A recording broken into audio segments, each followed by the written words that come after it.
Você que já estudou contratos administrativos na Lei 8666, com certeza já se deparou com aquela cláusula exorbitante que permite à administração alterar unilateralmente o contrato administrativo, podendo ser essa alteração quantitativa para adequar as especificações do objeto ao interesse público, ou podem ser alterações quantitativas, para alterar as quantidades envolvidas no contrato, podendo, em regra, acrescentar até 25% ou suprimir até 25%. Basicamente é isso. Agora, o que pouca gente estuda, o que poucos professores falam é sobre os casos em que a administração, querendo alterar o contrato administrativo, necessariamente vai ter que fazê-lo mediante acordo com o contratado. Fala-se muito sobre a alteração unilateral e pouco sobre a alteração bilateral. E é exatamente por isso que nesta pílula de direito administrativo número 24, nós vamos tratar dos casos em que a alteração do contrato administrativo será necessariamente bilateral. Não sai daí.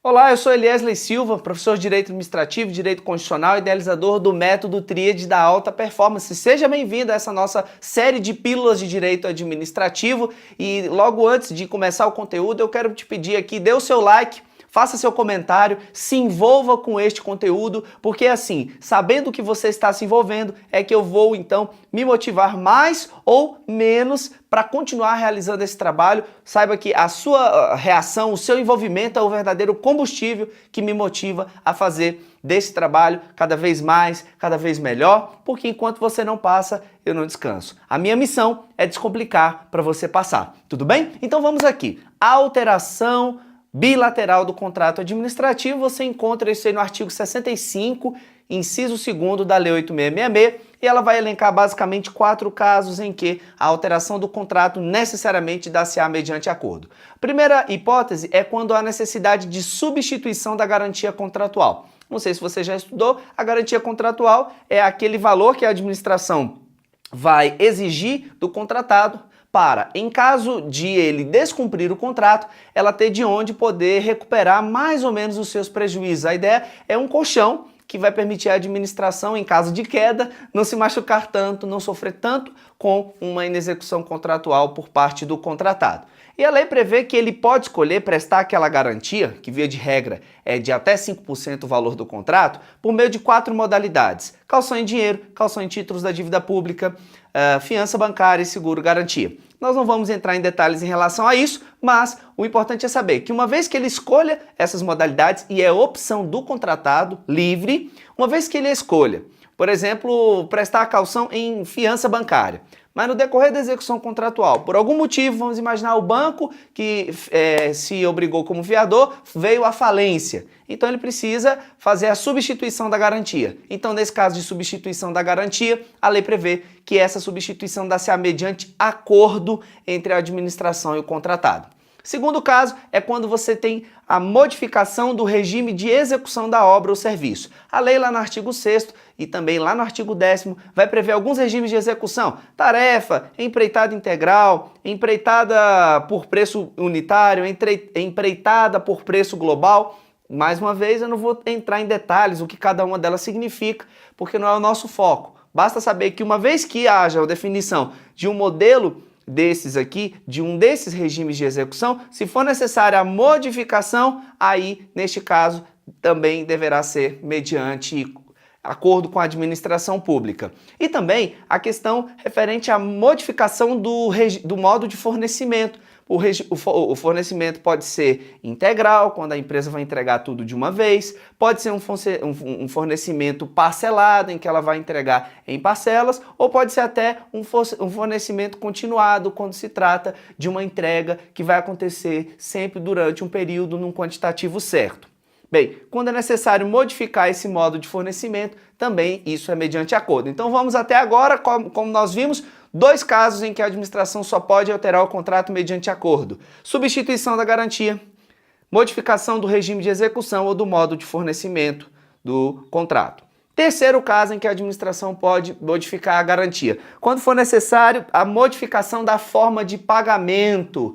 É verdade, a administração precisando modificar a forma de pagamento, os períodos em que o pagamento vai ser feito, em razão de algum fato superveniente, em razão de algum evento que aconteceu e vai exigir que haja essa modificação só pode se dar mediante acordo, afinal de contas, alterar, por exemplo, prazos de pagamento, cronograma de execução financeira, vai impactar diretamente na empresa, por isso que ela precisa ser consultada e precisa concordar com a proposta da administração. E por fim, o contrato pode ser alterado mediante acordo quando há necessidade de reequilibrar aquela relação. De um lado, o contratado tem lá suas obrigações, seus encargos.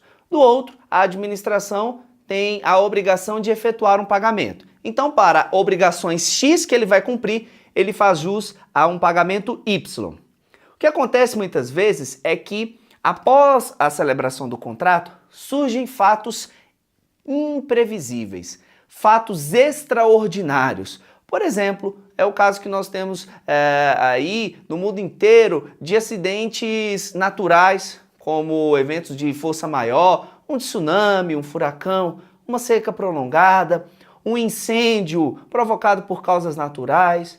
Vamos imaginar que esse incêndio atinja a fábrica do particular. Acabou destruindo boa parte do maquinário e da matéria-prima que ele já havia adquirido para executar o contrato.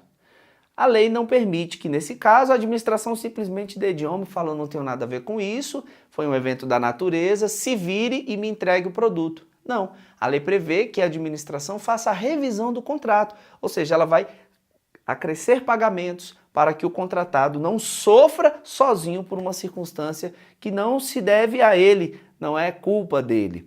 Então, quando é necessário você reequilibrar essa relação de encargos do contratado de um lado e pagamentos do outro, a administração vai fazer uma modificação do valor do contrato, vai revisar o valor do contrato, para evitar que o contratado tenha um ônus excessivo, um prejuízo excessivo por conta de um fato imprevisível, e então ela vai fazer mediante acordo, vai sentar com ele e mediante ali um ajuste vai definir enquanto o contrato tem que ser revisado. Então, reequilíbrio econômico-financeiro do contrato em razão de fatos imprevisíveis ou até fatos previsíveis, mas de consequência imprevisível, né? A gente sabe que existem variações climáticas que são normais, elas vão acontecer todos os anos. Por exemplo, o momento das chuvas na região sul do país, ele sempre vai acontecer ali naquele determinado período do ano, mas não se sabe quais são as consequências que eventualmente haverá.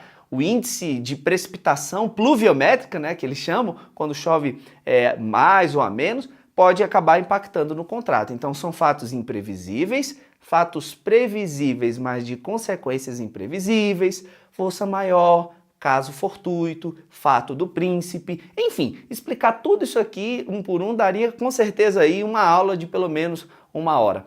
Mas não é o caso. O que eu preciso é que você fixe os casos em que a administração só poderá alterar o contrato mediante acordo do contratado. Quais são eles? Vamos lá? São 4.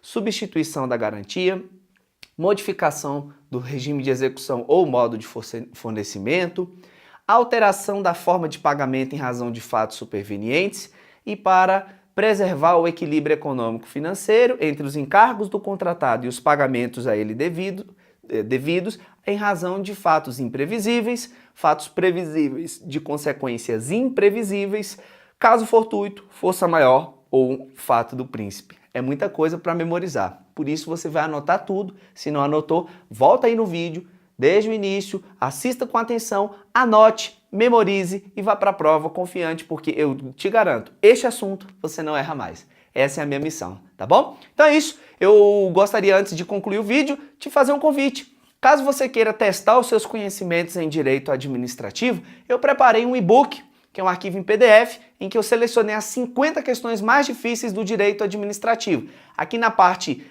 de baixo do vídeo eu vou deixar a descrição do link em que você pode fazer o download gratuitamente desse material e ao final você tem lá um gráfico em que você, dependendo do número de acerto dessas que estão as 50 questões mais difíceis, vai definir se você é um estudante inicial, um estudante intermediário, avançado ou mesmo que eu chamo de um gabaritador ninja. Legal, não é? Então acesse esse material gratuitamente aqui na descrição. descrição do vídeo. Eu vou ficando por aqui. Abraços efusivos do seu professor Eliesley Silva.